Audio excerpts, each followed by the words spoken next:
You're listening to the AFTERBUZZ TV network, now the largest new media platform on the web, and your #1 source for after-show entertainment. Very good, Keith Johnson.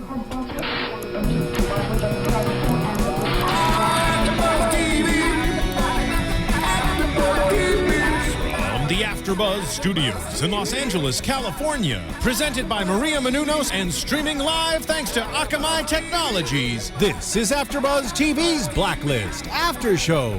We'll break down tonight's episode and get you all the latest news and gossip. And now, another post-game wrap-up show for your favorite TV show. It's AFTERBUZZ TV's Blacklist After Show. Sing it, Joe. This is the band Perry, Joe. Big hit, the band Perry. This is all about whether or not Tom might have conceivably, I don't know, Lied he might have lied. like a Persian rug on a rich man's floor. He might have lied like a Persian rug on a rich man's floor. Get it. Welcome to the Blacklist After Show. He lied like a Persian man on a rich rug floor. What? There it is. I don't know. While Joe learns to talk. Welcome to the Blacklist AfterBuzz After Show. I'm Joe Braswell. I'm joined across the way by my man Maine. I can't even talk either. What happened to you? Persian lie, man flug roar. All right. I'm joined by my main man, Uncle Flippo. Oh, I love that I was the instrument of his demise. Uncle Flippo the hippo. Dude, I want an Uncle Flippo toy. You should How am I going to get that? Easy. NBC store. Do you think they got it? Of course they have it. Oh, I'm definitely going to get that. Times Square.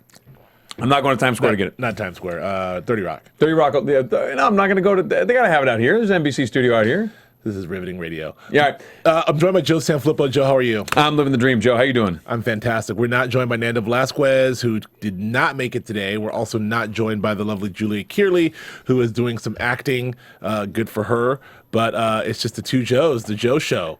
It's the Joe Show. It's the Joe Show. So we have the Blacklist, episode 17. We're taking them away, huh? We're rocketing. Boom. We're on a bullet train at 22. We're in the home stretch here. We got this. We can do this. Episode 17, Ivan. Number 88 on the Blacklist, who was a bit of a red herring because Ivan wasn't actually the Blacklist who we're after. We're really after a young kid named Harrison Lee, but we'll get to that later. Yes. Yes, we will. So this episode had a lot going on here. We had the A story of the skeleton key. I just want to go on record as having said, I don't like the idea of them creating things that can do full blackouts like that. It just seems to me that's a really bad idea. Yeah, it's a weird. This is one of those things that like is sort of based in reality because this technology Could theoretically exist. Elements of this hacking of the way these hacking. And I'm a big critic of movie hacking. I think this is the funniest thing in the world. You have the whole like, hold on, firewall. Yeah, I'm into the Pentagon. They do it from a laptop and it takes them 30 seconds. And it's always like, I must not type right because the way I do it. Just hacked into Air Force One. And I fired blew the it missile. Up. Yeah, done. Yeah, like that's it's unbelievable. The movie hacking is funny to me, but this seemed pretty, fairly realistic in terms of hacking goes. And until they get to the whole skeleton key thing, which we'll get to, and my man's walking around on his iPad, like, boop, beep, boop, train, beep, trains off, lights on, texty. I have the whole world on my iPad. Done and done. Washington D.C., the most secure city in the world. Black it out.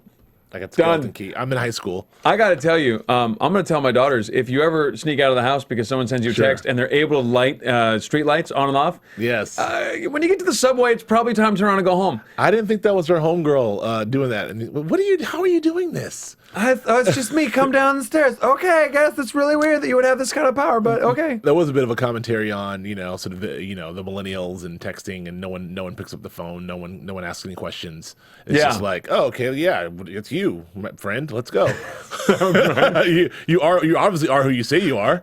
Who else could you be? The whole city's blacked out, but sure, let's do it. Let's take a walk. So let's back up. So interesting episode. That was that was the A story, which I thought was the B story, because the A story was really our girl Lizzie Keene going down this rabbit hole and finding out more about Jolene, aka Lucy Brooks, and ultimately more about Tom. Yeah, it did not end well for our boy Tom. No, I don't think I got a proper chance to gloat because I was gone last week, and I didn't really get a proper chance to gloat how right I was about Tom being dirty. Like, You know what? That's a fair point. That's a fair point. from day one, I'm like, Tom's dirty. And You never had a question. Oh, the sweater, he's so dreamy. And I was all over the map. You're I was like, up. I was down. I don't want to wait. You're doing your thing, and Nando was, well, when he was here, he was saying whatever he was saying, but I was the one who held fast. You steadfastly, you are resolute in your belief. And I said that Red has never lied. And as Red said tonight, or last night, he's never lied. And so I believed him. And See, I have a problem with this never lied thing because he never lied, but he told her he wasn't her dad. But he got the thingy dingy going, and dude, he's not her dad. This is I don't know. What? This is ridiculous. How many hows can I throw in there? How can he not be her dad? Because it's too obvious. Like from the pilot, it's like he shows up, everyone's like, "Oh, he's her dad." Like they can't string us. You know out what I for think? 22 episodes I just think to it's going to find be out that it's an her Empire. dad. I think it's going to be an Empire Strikes Back. Obi-Wan Kenobi. He's not your father from a certain point of view. You know, we're correct from a certain point of view. I think is that your Sir Alec Guinness? It's terrible, man. It's terrible. But I think that's where we're going to land. Is you know, it's going to be a certain point of view thing. Well, I mean, technically, I'm your father, biological, but he raised you, so he's more your father. I think that's where we're going to land because he's playing the music box and he's telling her everything's okay. Come on. I think he just knew it was her father. We'll talk about that. I mean, Anyway, but you were correct about Tom. You never wavered and gloat. And also, I'm never wavering from the fact that Red is not her father. Whatever. So I'm just holding him fast to that. Whatever. Twitter disagrees with me slightly. YouTube slightly disagrees with me as well. But you know what? Well, Twitter and YouTube might be slightly right now. How about that? Slightly. Let's get into this episode. So we have this kind of a weird opening scene, which was pretty cool, and we see the masked hacker, hack into this NSA special NSA black site. Yeah, I did not enjoy that they could deploy an airbag. Yeah, apropos of nothing. Well, I mean, it's a little OnStar technology there. It was a Ford though. Can you do it? I don't know how it works. I mean, it's probably not an OnStar thing. It's a car thing, but. That terrified me. It is terrifying because I don't know how that works either. But apparently, you can deploy a bag now. I do know, like you have the OnStar technology. I do in a couple of my cars. Both of your cars. Yeah. One of your mini cars. Shut up. That scares the crap out of me. It is terrifying. Yeah. Like you could really blow up my face. Yeah. Have you ever been hit with an airbag? It feels like the world is ending because they load them with gunpowder, or at least they used to. I don't know if they do it differently now. But you get burns on your arms and they blow up in your face. It feels like the world is ending. It's crazy. His world ended because he didn't make it. His world actually did end, so I'm sure it felt like that for him. So he's able to go and steal a prototype for the skeleton key. They go and they meaning the FBI folks, go and check it out. Only after Red calls Lizzie in to talk about how big of a deal this is. And she doesn't understand why he's working on this big elaborate thing, which we now know is a music box. They have a little conversation, a little fun conversation, but Red basically tells her that this guy's a bad guy. Those are moments as a grown man where I go, I am missing something in my life because there is not a chance that you will ever find me tinkering with a music box. I mean, I will have an appreciation for them, but you're not going to find me putting on a little leather apron and actually tinkering with one because that or the guys who build the ships in a bottle or or the guys who do the snow globes. Ooh, yeah, rough, mean-spirited. I won't put you on blast right now. Yeah, I think you just did. Oh, well, people don't know what that means. Anyway, so there's that. And, Red's cultured. And look, he's a cultured cat. Like he likes a fine wine. He likes a good meal. He likes some Swan Lake by himself. Command performance from the good people at the ballot. In your mind, that's Lizzie, doing Swan Lake, but somebody else. Find it. Somebody else. I don't know who it is. Well, you thought it was Jolene, didn't you, for a hot minute? I did. So there you go. But I was wrong about that. Actually, I still could be right, but that's it. He's not really grieving. Alpha casual looking down the hole if Jolene was his daughter. Right. Yeah, let's get to that. I did like the appearance of Mr. Kaplan. I love that Mr. Kaplan. Oh, she's terrific. Again, I'd watch a whole show with Mr. Kaplan. Another web series. A web series. Well, I need a web series of Mr. Kaplan and Dimbe. Just the mini adventures of Kaplan and Dimbe. Kaplan and Dimbe. Or Kaplan and my man with the hat who didn't make it. Oh, the Cadillac Cowboy. Cadillac Cowboy. He's gonzo, man. He didn't make it. Yeah, he didn't make it. But man, a web series with Cadillac Cowboy and Mr. Kaplan. So Mr. Kaplan located the bodies before we see Dimbe and located the bodies that were presumably the ones that Tom buried 8 days ago, according to her.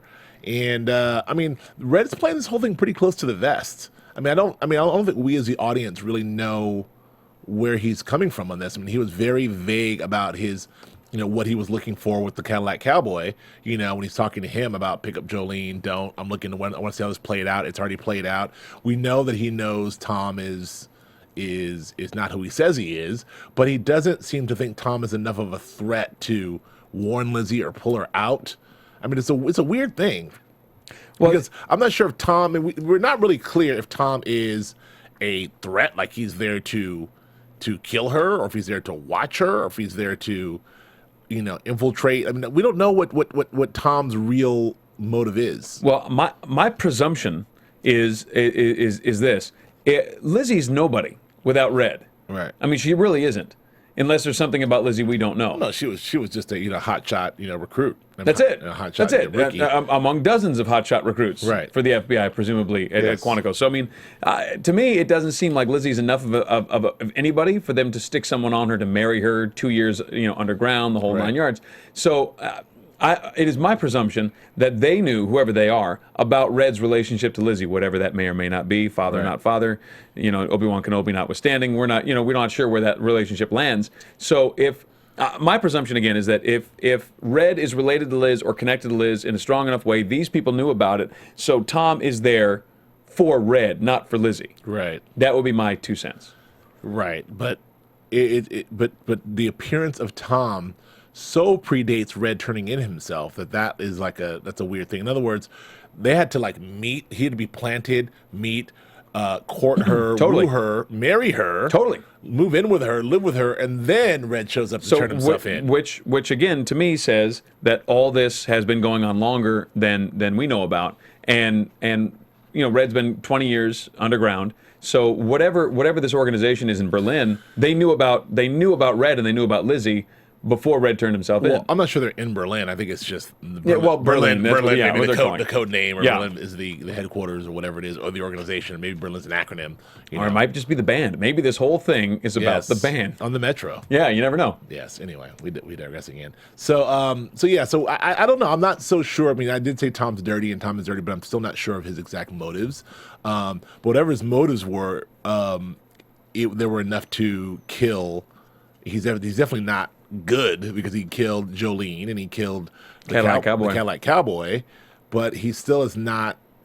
I mean, we don't know what his orders are to watch. He's still there watching Lizzie, and we don't know who the Apple man who put all the cameras in his house, which had nothing to do with Tom. Mm-hmm. So there's a lot going on here that we still have to find out. Hopefully, this season in these last sort of 4 episodes. 5 I have episodes. a prediction.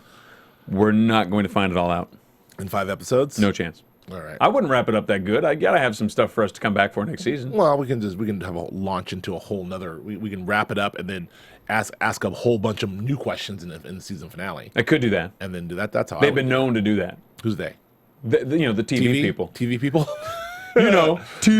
TV. they do that. So that's that. So then so we're kind of we have that visit from the police officer sort of asking questions about Jolene, and we see Lizzie's antenna go up. And I gotta say, Lizzie did some great detective work in this one. I was wondering, and then if she doesn't really figure this thing out or sort of use her instincts to really get to the bottom of this by the end of this episode, I am out. Because that's it.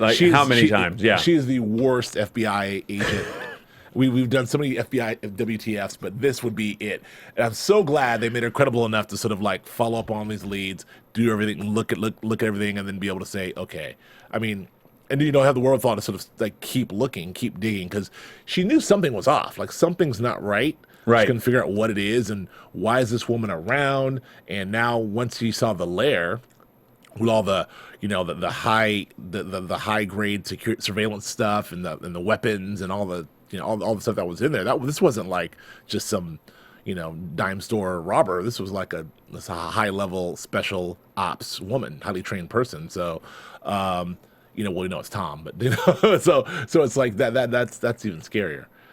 I don't know, man. It's interesting. I'm also just very intrigued by the notion of what will happen next with how Lizzie will then, because it seems we'll have some, and the next episode we'll see, it seems we have Lizzie sort of wanting to use Tom and find out what he's up to, and so so turn the tables on him, and we'll have that cat and mouse. But I don't know. Oh, there it is. There it is. I don't know. So anyway, let's. It was interesting. That scene was to me. I don't know. You know, I don't know why you call your husband when you're doing an investigation. You call your husband who teaches. Was he in elementary school? Yeah. I don't know why you call him, but that made for some good drama though. That scene was interesting. Yeah. I thought that was, you know, like, hey, I'm about to go into this weird address. 1826. The 1826. That's funny. Just so you know, he's like, oh really? No, I've never heard of it. Hold on, I'm losing you. Oh. Yeah, that was cool. That was cool. That was a cool sequence. And I also found it hard to believe, although they played it pretty well, that like Lizzie just doesn't recognize. I mean, if Aaron did a move on you and karate you in the face and then turn it off and run, you would be like, Aaron.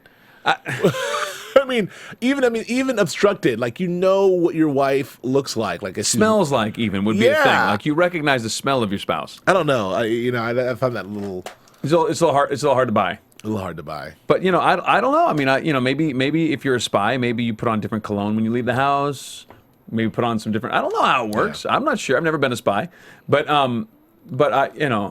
It's always interesting to me because we always want to believe that in my relationship I'd know, but maybe you wouldn't. I mean, it's such a tiny number of people that have had been married to spies and not know it. I would imagine that you probably don't know. Yeah. Well, so I do also love this whole new dynamic, this new Tom. Now that we know, now that we as the audience know, it's very reminiscent of Hannibal, how we the audience know that Hannibal's Hannibal, and we can, it's good storytelling because we're like rooting, no, don't go in there, Hannibal's in there, but the characters don't know. And I love the idea of, at least for this episode, Lizzie not knowing Tom is Tom. So we had a lot of fun moments where he's sort of like coming behind her and like, putting his hand on her shoulder and, right. and for like, us, it's she comes in and she's chopping up vegetables. She's Yeah. making some dinner, honey. What happened there? Chop, chop, chop, like it's that, all that stuff is so menacing. Whereas like 2 weeks ago, Julie would be like, he's so sweet making your dinner. And now I'm sure this week she's like, oh my God, he's got a knife. No, it changes. Yeah, it changes it for the better. I think it makes the show much more interesting. Yeah. So that was, I mean, I wish there was more of that, in terms of like, for us, the audience, but there will be next week. We will get, because we know that Lizzie knows, and we know that Tom, so we'll get them interacting together. It kind of reminded me of that one moment in Mr. and Mrs. Smith when they kind of know each other's, trying to kill each other, but neither can tell each other, and that was kind of one of the most underrated movies. Such a brilliant movie. I love that movie. Oh. Anyway, who doesn't love that movie? Jennifer Aniston. I know. All right, we digress again. So anyway, we do. I'm glossing over it, but we do get the long, sort of step by step, Lizzie figuring out that Jolene is Lucy Brooks, and then Lucy Brooks is going deeper and deeper. What I don't understand, Joe Sanfelippo, is tell me, Joe Braswell. How come Red is not telling her more? Like, I don't. What is Red? Why when she comes to Red, it goes, hey, Lucy Brooks and her. She's like, no. You can lead a horse to water, but you can't make him drink. But this isn't like Star Wars. This isn't like no, but he tried. He's not Obi-Wan Kenobi. This isn't some like he's not Yoda. He's Red Reddington. He's changing tactics because he tried to tell her, hey, he's not who you think, and she responded violently. You remember? Okay, yeah. I just met you. Who the hell are you? That's my husband. He's been my rock for blah blah blah. Back up. I don't know you. You're a criminal. You come in here and you're manipulating me, and you try and build trust with me, and you tell me my husband's no good. And who the hell are you? And so he tried the more blunt approach. So now he's got this. I think he's in a position where he's got to like lead her to it. He's got to you got to figure it out. I can't. If I tell you, you're not going to believe me anyway. So you got to figure it all out. Then you can come talk to me. But even at that point when she's like, "Yo, Red, I know this girl. Her name is Lucy Brooks." He's like, "Yeah, never heard of her." Like, why did you just say, "Yeah, finally"? I was waiting for you to finally figure this out. Lucy Brooks is, but no, that's not what happened. Well, I think if someone tells you fire is hot, intellectually then fire is hot. Mm. But once you've stuck your hand in the fire and you burned it, now you know viscerally and physically that fire is hot, and it's a different kind of lesson. And I think he had to let her go that way because with separating a husband and a wife for a woman who has no family, she has no other infrastructure. Tom is it. Well, let me ask you this. Yeah. This is our new segment called Theories. Theories. What's your theory? What is Red's relationship to Lucy Brooks? Like, we knew earlier that he was looking her up in the ViCap, and we've seen the Lucy Brooks Jolene character over the course of like 8 episodes, and now from the moment she was introduced, with him looking her up, right, all the way to now. like when she's dead, and now that we knew that he had the Cadillac Cowboy looking, watching her and all those other things, like. What is Red's interest in Lucy Brooks, and who is Lucy Brooks, and who does she work for? Theories. Yeah, that's a fairly loaded question. We've obviously established she's not Red's daughter. No, we have not. No, we've obviously not established that. But go ahead.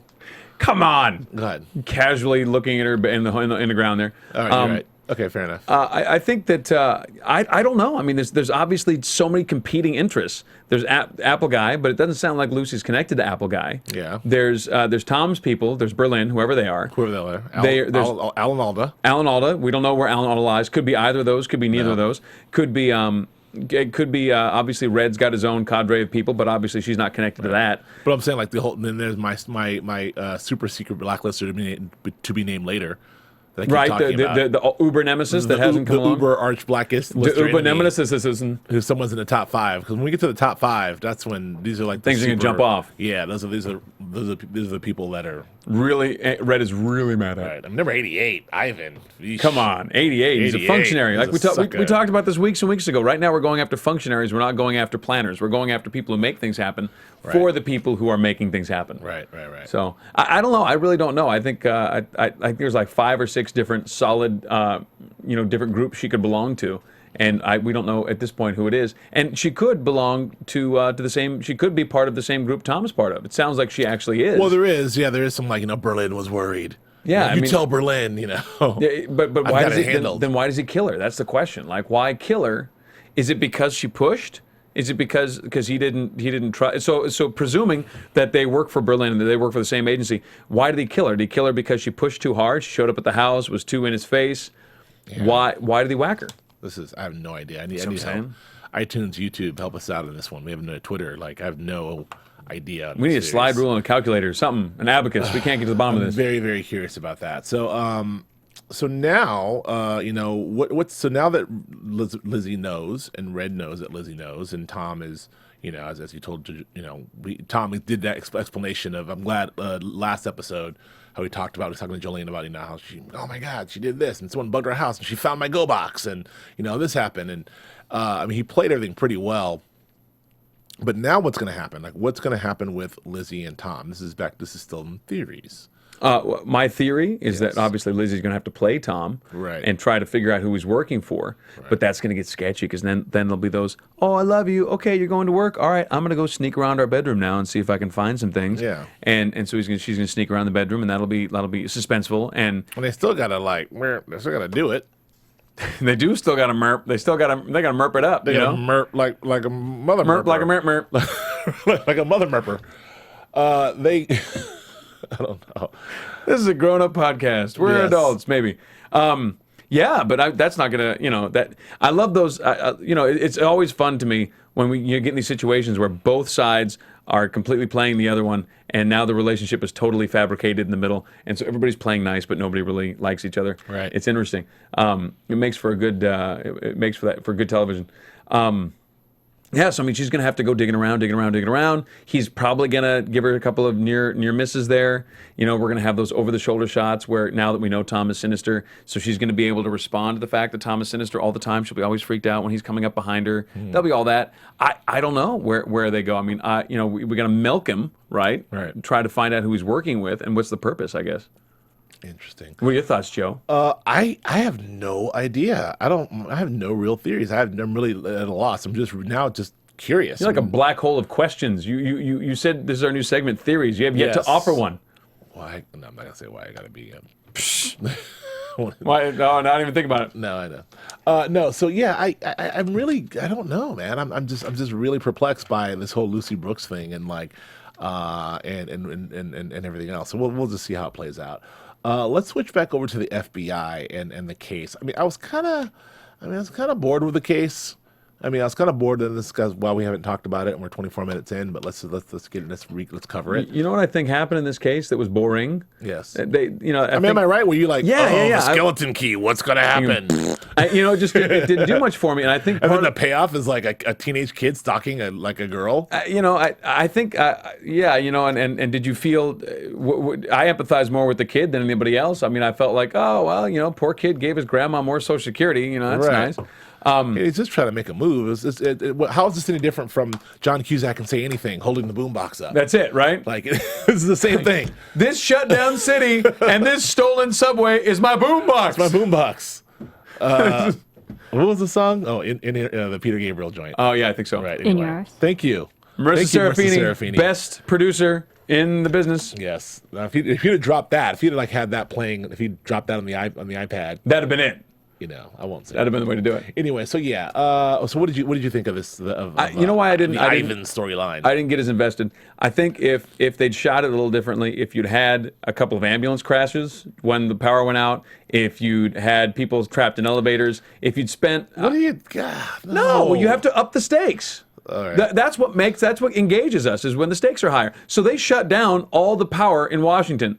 All we did was we saw an aerial shot of Washington where the power was out, and we saw it on the super secret skeleton key computer. Yeah. We didn't see any actual ramifications of that. That costs money. That's what I'm saying. Yeah. So to engage us in this, and I know they blew all their money on the airbag. I think they blew all their money on the train. You want my opinion? Yeah, I think that train that wasn't cheap. So I mean, you needed some extras wandering around outside, going, "What the hell? The power's out." You needed some people in the subway station. It wouldn't have been abandoned. That doesn't even make sense. And the other thing is the other computer programmer, the girl that they were stalking, her dad, he didn't seem that he was all that devastated that his daughter was missing.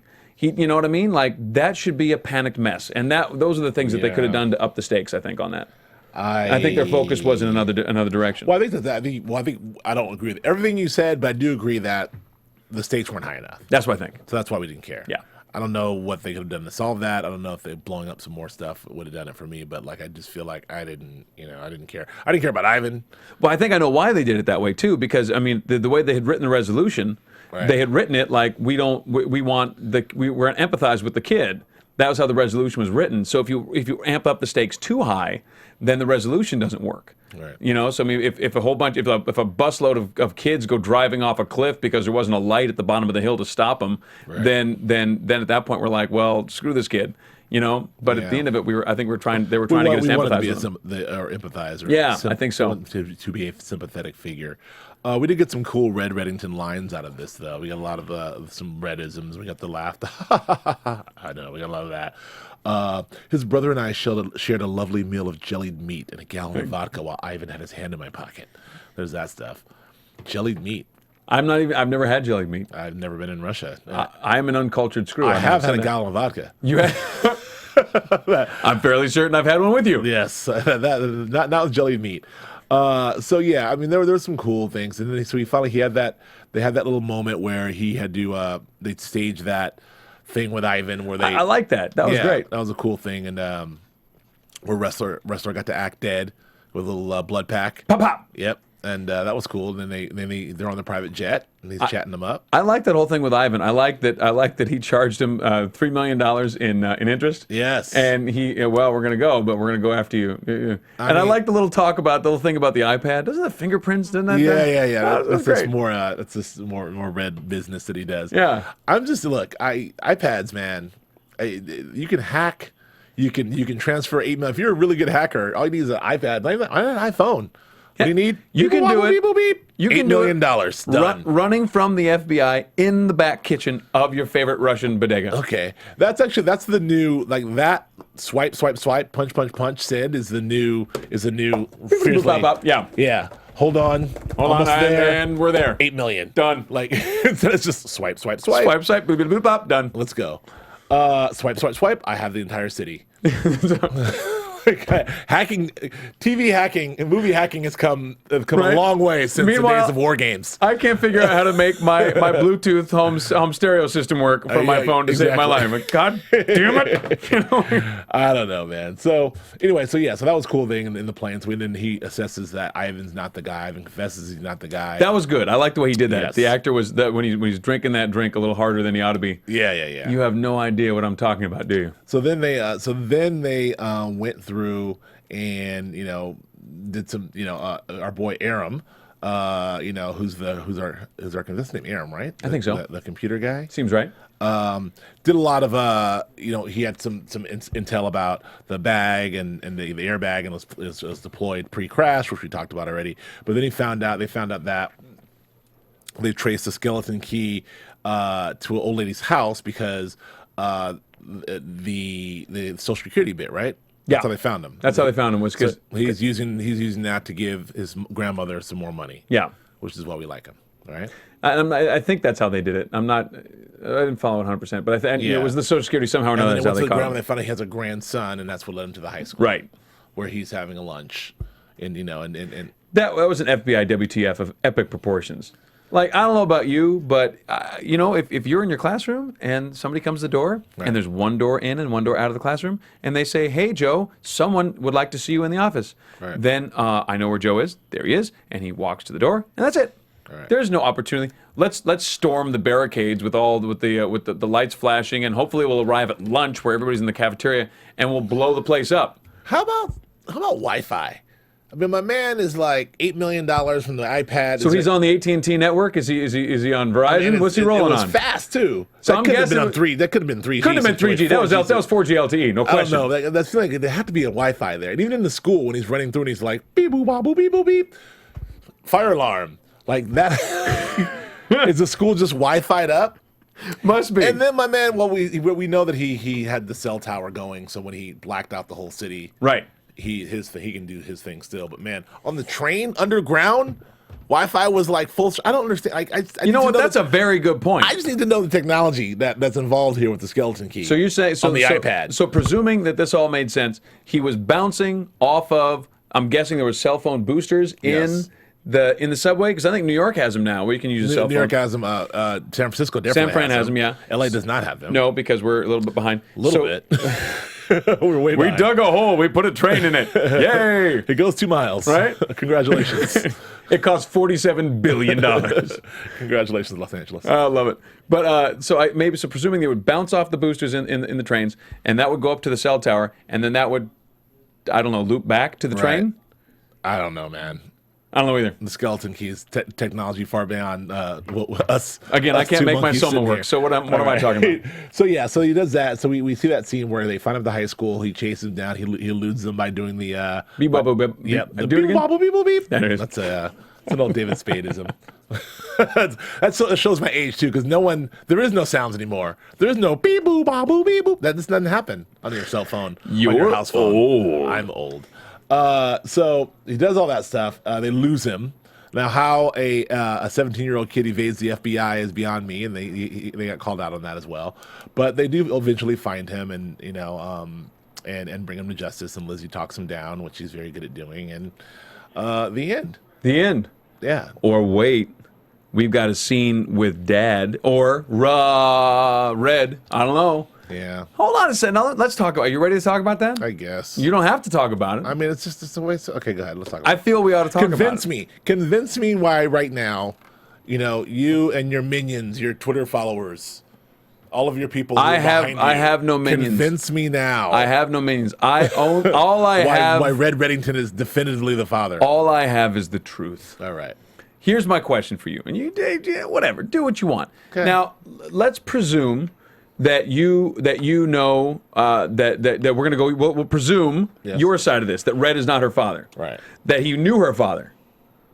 Right. Okay. Okay. So he knew what the song was.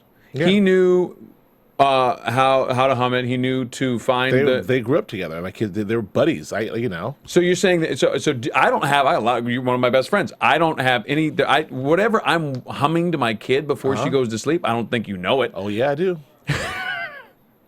It's a small world after all. All I'm saying is that was just one moon and one golden sun, Joe right. Sanfelippo. Smile means friendship to everyone. Yeah. All I'm saying is that was very, very intimate, and he held her, and he's saying everything's going to be all right. Yep. And he's kissing her on the back of the head. That was incredibly paternal. It was. And it does not mean that it's his father. Okay. You tell us what you think, universe, please, on the YouTubes. Everything is going to be okay. If you're on the YouTubes, please let us know. Or the iTunes. Or the iTunes. Or the Twitters. Or the Twitters. Because YouTube, iTunes, Twitters, you can tell us, they can tell Joe Braswell that he's wrong, because he needs to hear it from somebody, because he's not buying it from me. That's all I got. A, I'm never wrong. B, whatever. Well, presuming you're never wrong, Jolene is Red's daughter, and he just looked at her dead in the hole. Yeah, it's very casual. There she Why is. does somebody got to be Red's daughter? Why does Red got to have a daughter? Why can't Red just be Red? Red's not just Red. There was a fire. There was a kid. I'm telling you. That's right. We know that Red has a daughter. We know the ballet, and that's fine. No, dancing, twirling. Yes. Yeah. Very, very light. March 22. I didn't get a chance to comment on that scene. That was lovely. That was lovely, wasn't it? Lovely, yeah. And I love Swan Lake. I love that music. It's beautiful. So, I don't know. Okay, so there's that. I think that's it. I mean, what other questions do we have? I mean, we've covered Tom. We didn't cover. I did one thing that stick out with me is my man Harold Cooper. Man, I know he had something to do. Like when he got kidnapped a couple weeks ago, but like when there's that sequence when they brief him on everything. This is what's going on. Blah blah blah blah. So we're gonna do this, and he has the same line every time. Do it. That's kind of it. So we trace this all the way back to this social security number. And we're gonna do this thing. Then we're gonna run a team to go there. But we have one thing we want to find out about this. Do it. Thank you, Nairobi. Thank you, Harold Cooper. I'm not a huge fan, but I want him to do more. I want to have the episode where he puts his hand on someone's shoulder and is a human being and loosens his tie and yay. But he's so caught up in the uniform of his job as a performance that I never feel anything of the guy. I mean, I think that he's underused as an actor. I think that like there's a lot of him and our girl. Oh my God, the CIA woman. Yeah, same thing. Yeah, underused. I mean, we talked about Wrestler earlier. I know it's a lot, and they've got 22 episodes to give people storylines, they did give Cooper a pretty fat storyline 2 weeks ago about the cover up, and he had some moments in the Ansel Garrick situation where they stormed the black site. Yeah, but I don't want to. Enough of him. Do it.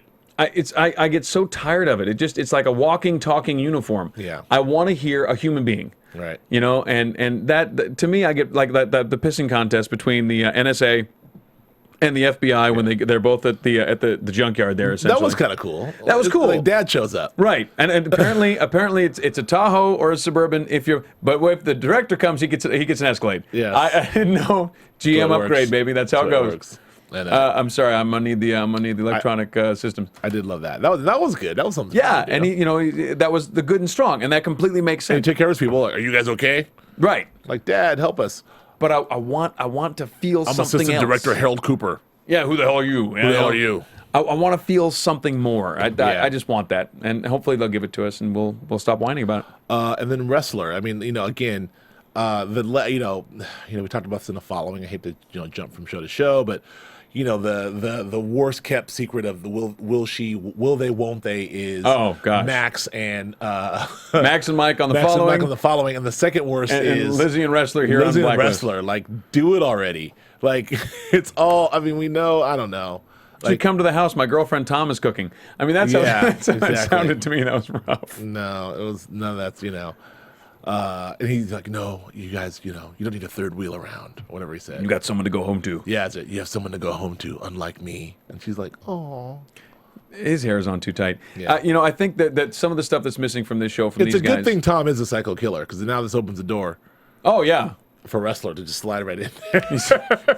Have you seen my hair? It's very tight. What are we doing on Tuesday? There's one person who's going to be super happy that Tom's a psycho killer. That's Wrestler. That's Wrestler. Yeah, the one guy. Right? It's like kapooch. Well, I can't wait for that scene when she tells Wrestler, Tom is actually a covert agent. Wrestler's like, damn, sorry to hear that. That's terrible. What are you doing for dinner?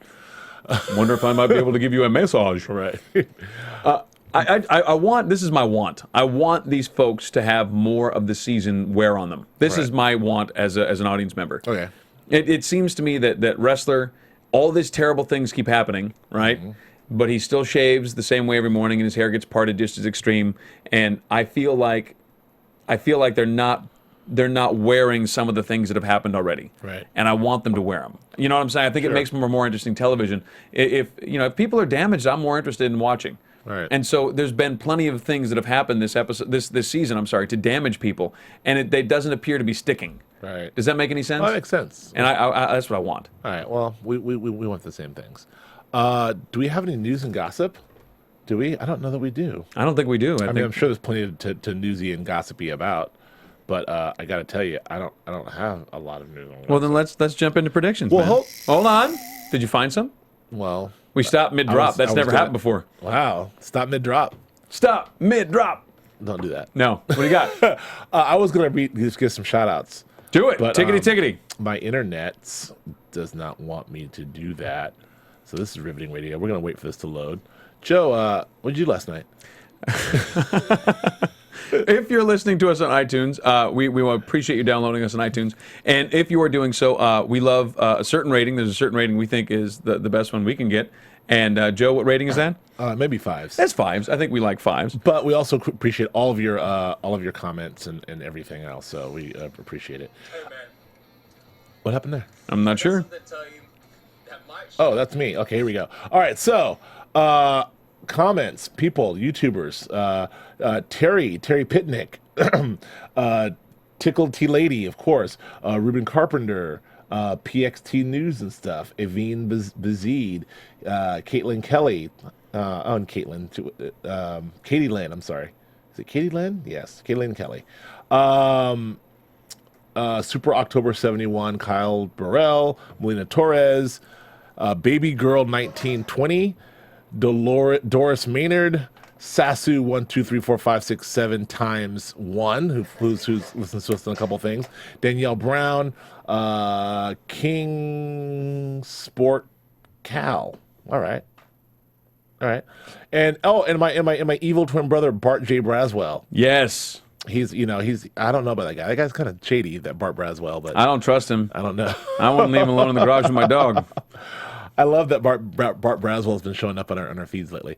So thank you all for listening. We really appreciate you. Now, Joe Flippo, Uncle Flippo. Yeah. We didn't talk about Uncle Flippo. We didn't talk about Uncle Flippo. We hit it a little bit. The Uncle Flippo was the instrumental thing. Right. That's how Lizzie figured out that it was Tom. Yes. Did we mention that? Yes. And we did. And you called John. That's right. We talked Camp about it. and told him to write that in. Yeah, and he said no, but then it showed up. And then what the hell? Where's my writing credit? And where's my doll? Uncle Flippo. Uncle Flippo. I'm gonna get one of those for you. Okay, so predictions. Okay. Now the drop. And now your AfterBuzz TV predictions. All right, here's my prediction, Joe Braswell. I'm ready. Are you ready for this? Joe Flippo. Red Reddington is Lizzie's dad. That's my prediction. Hot. And it's hot take from episode 2. So that's my prediction. I think it's going to come out. I think it's, like I said, it's going to be an Obi-Wan Kenobi from a certain point of view, yada, yada, yada. I couldn't tell you. You weren't ready to hear it, and blah, blah, blah. I think that's where we're at. Right. I think that Tom is not there to kill Lizzie. I think Tom's not there to protect Lizzie. I think Tom's there is to watch Lizzie and maybe use her as leverage to get to Red, because we know what Red means to Lizzie, even though it's not his daughter, because of course it's not his daughter. Oh. That's my prediction. That's a good prediction. I don't know. All right, that's it. Where can we find you? When Nando Velasquez is not here, you can find him on Instagram and Twitter at NandoVel. You can find Julia Kearley on Instagram and Twitter at Julia Kearley. You can find Joe Sanfelippo on the Twitters at Joe Flippo, JoeFlippo, and on my website is josephsanfilippo.com. And you can find me, Joe Braswell, on Instagram and Twitter at Joe K. Braswell on both. Thank you for listening. Thank you for tweeting. Thank you for commenting, downloading, and all the things you do. We'll see you next week for episode 718 of the Blacklist.